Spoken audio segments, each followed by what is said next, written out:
आज हम बात करेंगे छाती के टीबी के बारे में। पल्मोनरी ट्यूबरकुलोसिस, पल्मोनरी यानी लंग्स, फेफड़े।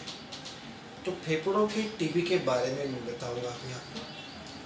कोविड के बाद में, पोस्ट कोविड में बहुत से लोगों को खांसी परसिस्टेंट रह रही है। तो पोस्ट, कोई बोलता है कोविड के बाद की खांसी है, कोई बोलता है ये लंग फाइब्रोसिस है। तो एक स्पेशलिस्ट से कंफर्म कर लेना है कि ये पोस्ट कोविड का फाइब्रोसिस ही और टीबी नहीं है।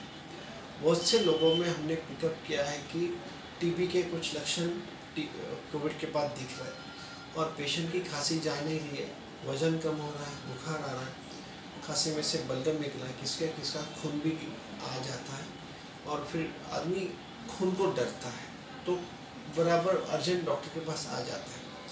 तो टीबी की खांसी के कुछ विशेष लक्षण हैं। तो कोविड के वातावरण में सुबह खांसी आ गई तो भी डॉक्टर की सलाह लेना उचित है। लेकिन क्लासिकल टीबी की खांसी, जब हम कम टू कंक्लूजन कि जब 15 दिन से ज़्यादा परसिस्टेंट खांसी है, बुखार चढ़ रहा है, वजन कम हो गया है, भूख कम लग रही है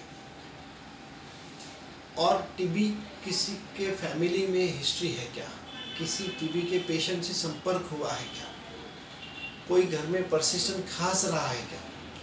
अब ये सब मिक्स पिक्चर है, जहाँ पे लंग कैंसर के बारे में भी सोचना है और भी कुछ फेफड़ों के आजार है, बीमारियां हैं, उसके बारे में भी सोचना है और पोस्ट कोविड का जो फाइब्रोसिस है उसके बारे में भी सोचना है। तो ऐसे टाइम पे कुछ एक्सरे लगा तो सीटी स्कैन, उसका कुछ कॉन्ट्रास्ट देना है तो वो, और कुछ स्पूटम यानी जो अंदर का जो खांसी है उसमें जो बलगम है उस बलगम की जांच करना। अभी पहले sputum for AFP, acid fast bacilli, ये जो स्पूटम की जो टेस्ट है अभी वो करते हैं, लेकिन अभी नए कुछ टेस्ट आए हैं वो भी करना उचित है। उसमें स्पूटम फॉर जीन एक्सपर्ट, ये जो टेस्ट है वो बहुत ज़रूरी है। अभी कोविड में हमने तो RT-PCR तो सुना ही है, उसी के टाइप में ये टीबी का टेस्ट है, ये भी PCR बेस्ड ही टेस्ट है। तो ये करना बहुत ज़रूरी है। उससे दो फायदे होते हैं, टीबी है क्या नहीं है वो फटाक से समझ में आता है, और उससे भी इम्पोर्टेंट दवाई को असर होने वाला है क्या, ड्रग रेजिस्टेंस है क्या, वो भी पता चलता है पहले टेस्ट में।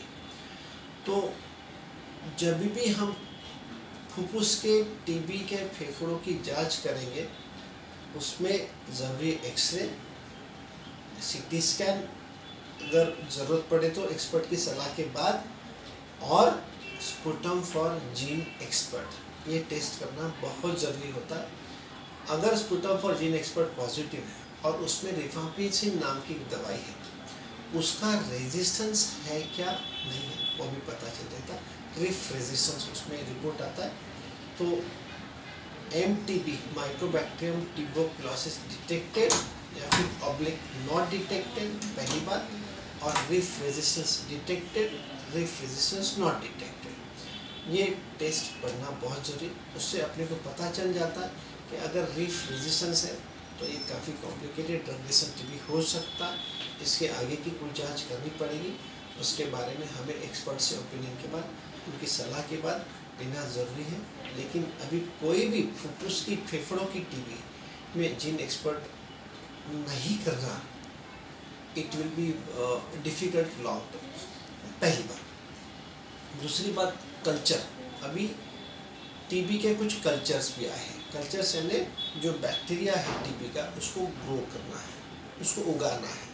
जैसे हम गेहूँ डालते हैं ज़मीन में, फिर उगता है तो बहुत सारे, एक दाने से बहुत सारे दाने बन जाते हैं, वैसे ही टीबी का एक बैक्टीरिया उस कल्चर में डाला तो उससे बहुत सारे बैक्टीरिया बन सकते हैं। उससे पता चलता है कि, क्योंकि एक तो नहीं दिखेगा, नहीं 100 तो ज़्यादा दिखेंगे, तो माइक्रोस्कोपी और कुछ एडवांस टेस्ट, उसको हम MGIT कल्चर बोलते हैं, वो भी करना बहुत ज़रूरी। और उसके बाद सेंसिटिविटी टेस्ट करना है, उससे अपने को पता चलेगा कि कुछ ड्रग